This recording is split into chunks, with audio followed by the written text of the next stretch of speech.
What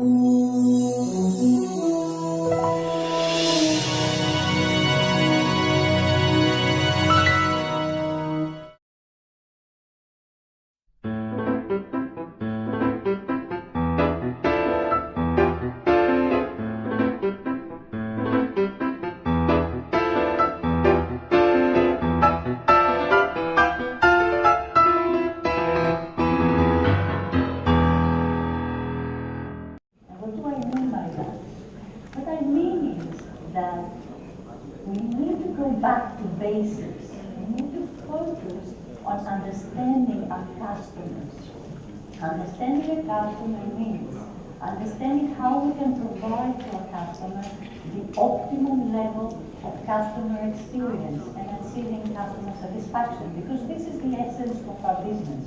This is what is going to make us to be competitive and to differentiate from the competition, is increase the value of our services and achieving the optimum customer level and the optimum customer experience. So how are we going to achieve customer satisfaction? We need to, in order to achieve customer satisfaction across all the different channels, we need to ensure that we have consistency, that we offer the personalization that we discussed earlier in the previous presentations, and we achieve excellence in service. But what does it mean and how can we actually deliver that? I have to stress simplification. Simplification in our business environment, simplification in our communication, simplification in our processes.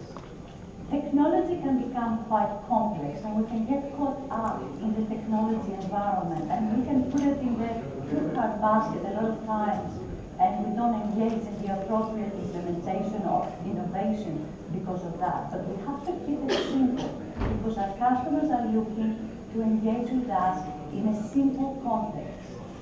So understanding our customers is going to enable us to utilize technology which could be complex at the background, but simplify it and serve it to the customer according to their needs in a personalized, consistent manner across all the different channels, or we can call them actually touch points.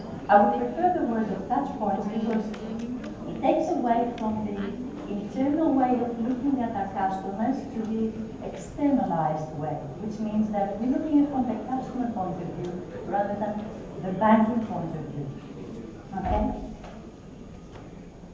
According to Comscore, which is actually a global leader in measuring the digital world, we can see that the online banking visitations have increased dramatically. This is actually a study that is done in 2011. I actually intentionally chose to do this for the 2010 to 2011 because it's close enough to 2013. At the same time, it gives us the rapid growth, the dramatic growth that we have on online customer visitations. This is actually double-digit growth, which outpaces the internet growth, and it's highly correlated. So what we see here is actually an interesting graph that goes the opposite way, so I have to explain this to you. What does it mean? It means that we're looking at Malaysia, Hong Kong, Singapore, Indonesia, and Philippines, those markets. So in those markets, we can actually see the percentage change from 2010 to 2011 in terms of online visitations on banking. Okay, and on the right side, we can see the online banking size by unique visitors on the specific markets and the top banks in terms of the actual number of visitations. Okay, these are based on not on public internet; these are home-based or work office-based. So the measurement is actually quite.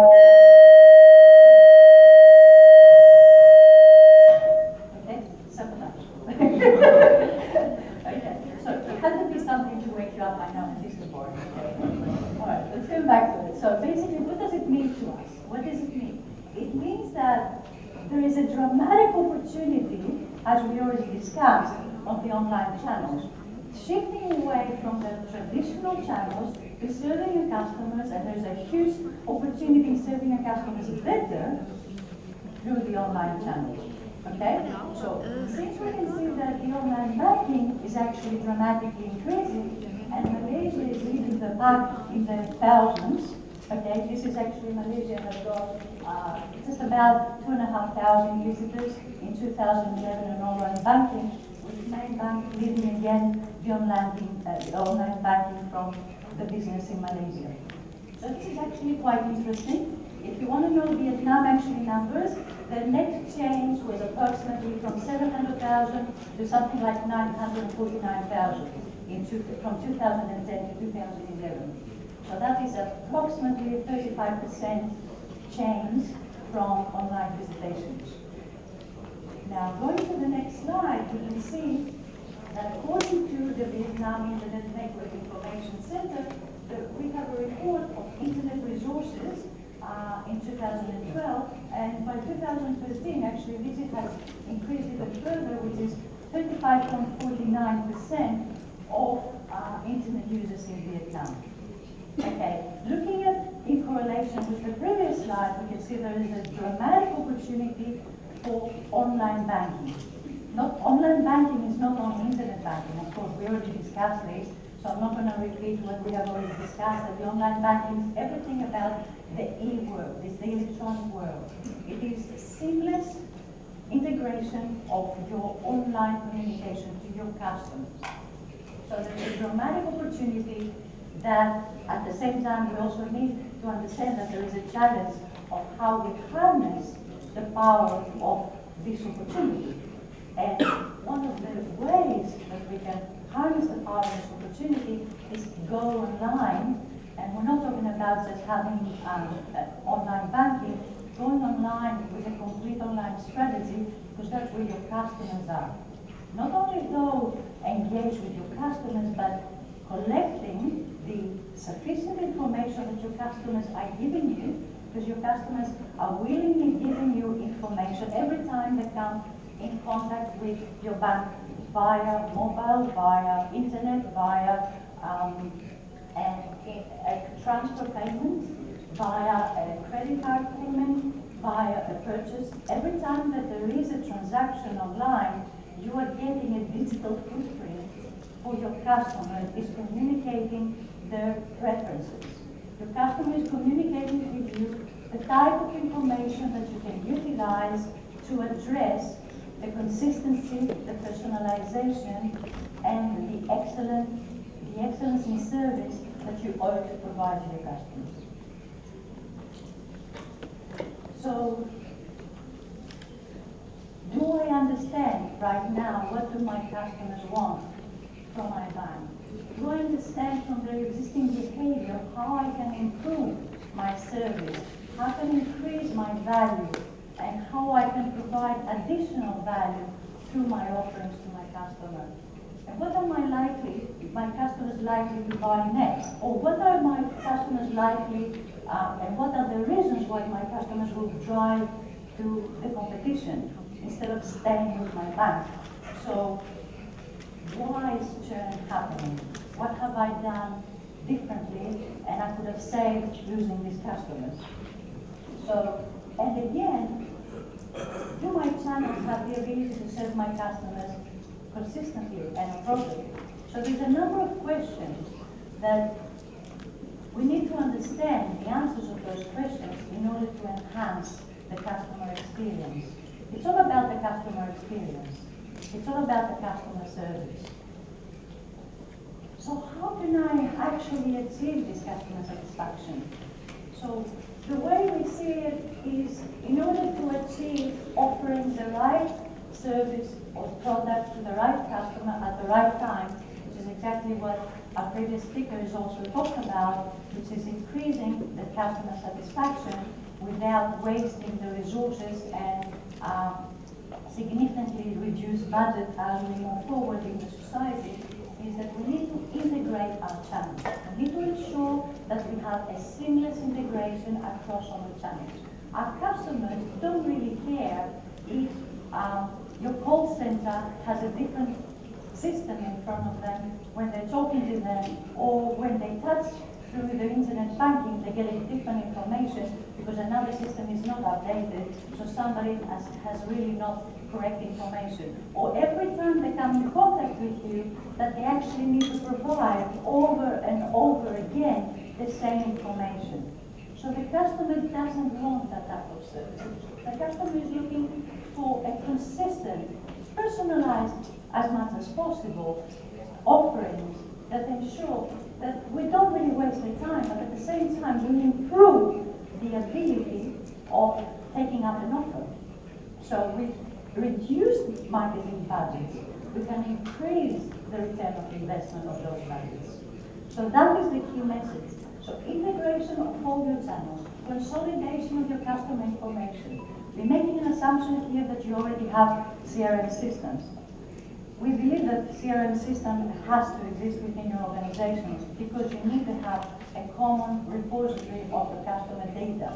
But underlying the key information is actually the master customer data. The master customer data file is where you need to ensure that it's a consolidated and not only just consolidated, but clean and quality data. Because we all know garbage in, garbage out. Analytics, it can only go so far if the data is not actually, you don't have data integrity and data accuracy and data quality. So if we have done that, then there is a lot of information that we can leverage online and real-time information. What does it mean, real-time? Now, this can be a concept that it can be discussed in many different ways. You definitely have been bombarded by the notion of big data. And a lot of times, big data can be misplaced from a business context. What does it really mean for me? I'm not going to talk about big data, I'm talking about real-time data and how that can change the empowerment of your channels. That is a different aspect. Because what you can really lead to is operationalize your analytics. Analytics is a very big area, and the power of analytics can really change your competitive differentiation strategy. It can make a huge difference because it has a huge impact on your decision making, and it has a huge impact on your decision making in approaching your customers and offering the right service at the right time to the right customer. So from an internal point of view, it has a dramatic impact in reducing your costs, increasing your HR satisfaction because they have empowerment through analytics to make the right offerings to the customers at the right time and reduce your cost by increasing your productivity. On the other hand, externally, it will enhance the customer experience because you will be making the right decisions at the right point of time. And that can be a huge impact in terms of the competitive differentiation. Now, it may sound difficult, but it is actually, there's specific ways that you can identify the areas that you can implement this across your channel if you do address all these levels. Now, this looks a complex slide. I'm not going to go through it all, so don't be scared. Okay. So the idea here is that data does not lie. Data has a huge amount of information that you can harness the power of what the data tells you about your customers. So every time that a customer is actually going into your website, do you understand what's driven that customer to your website? And every time the customer dropped out of your website, do you understand whether the business role was satisfied? So what was the customer looking for? Was the customer able to find the solution or the service or the product? Was the customer able to understand my service offerings or compare me to my competition? So the business goal is basically what we need to understand, whether the customer experience was a positive one or a negative one. Now, we can see that there is a huge amount of powerful analytics that come into play. Forecasting, time series analysis, correlation analysis, regression analysis. There's a number of statistical methodologies that can support this model to ensure that every time that you have a customer visitation on your online channel, you have it. You capture automatically that information and you bring this information back into your systems to integrate it and consolidate it and analyze it as an impact of what you need to do next. So we have the capability, the technology is available, that you can do dynamic data capture and you can convert, you can capture all this information and you can convert online behavior to ensure that you can acquire and you can grow and you can retain your customers. Of course, understanding my customers and growing my customer base, it is cheaper from acquiring new customers. So if I understand my current customers and I satisfy their needs, I can increase what I sell to them because I understand the type of the customer life cycle and I understand from a segmentation analysis and profiling point of view what is next likely to buy. So propensity to buy models can be operationalized at the channel level to make the right offerings. So reporting and analytics and multi-channel integration can lead you into real-time decision making. As we discussed it, in order to achieve the customer satisfaction across channels, we have a huge amount of data that can lead us to those business insights, which can be leading to actionable business decision making. So prioritizing the customer groups and defining the relationship approach for each, finding opportunities to raise product penetration among existing customers, arming the front line with propensity to buy model and real-time analytics. And that can be a key differentiator and it can be a game changer for the future. And as we talked about it, realizing the potential of sales channels to execute on product categories. Not every channel is appropriate for every product category or for every customer. So we need to understand how to differentiate between each one of those. Again, I don't want to become technical. This is only just the notion of reinforcing that with real-time decision making, you can really empower your front line and your online channels. You can empower them by giving them the ability to convert your real-time requests by going through the analytics engine, to add business rules from a decision engine and incorporate all the information from your applications with your integration engine, combining back this information into your data warehouse because you are enhancing all the information about your customers, your products, and that can make the difference in offering the right actionable analytics, which is the answer to your customer real time, online, with real decision making. Okay, so this is what real-time decision-making analytics can bring into a banking organization model. Now, I will finish with just some source of information that says the power of customer analytics and what could be the potential annual benefits to an average-sized bank. It may be looking like a big number, but it's not. You can actually achieve a lot more. With a consistent strategy and ensuring that you are embedding analytics into your strategy, your operations, and every level of your business, you can really harness the power of analytics. You can materialize these benefits. These are real benefits from real banking cases across the world. Okay? So you can reduce customers' churn, you can increase your revenue, you can reduce your cost of marketing because you increase your ROI. This is one case, one bank. Okay? And you can increase your revenue per customer. So this is just some of the benefits. Now, last but not least, we're talking about technology, but technology is not the answer to everything. And we should never forget this. Technology is the enabler. Technology by itself, though, it's not sufficient. And on the other hand, because we're talking about technology, I'm speaking to the business community here. It's not something that the IT or the CIO should only be addressing.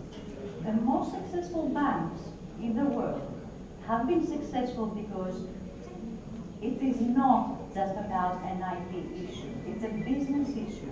It's a strategy issue. And only when it becomes a strategy and innovation issue, and it becomes part of the way of thinking of the bank, that's when the bank becomes successful. So, how you deploy it to optimize your strategy, involving your people and process will differentiate you from the competition. So with this, I would like to end my presentation. This is just referring to who we are and how you can basically enhance the analytics function within your organization. So any questions, we can address them now or we can address them later if we don't have time. Thank you very much.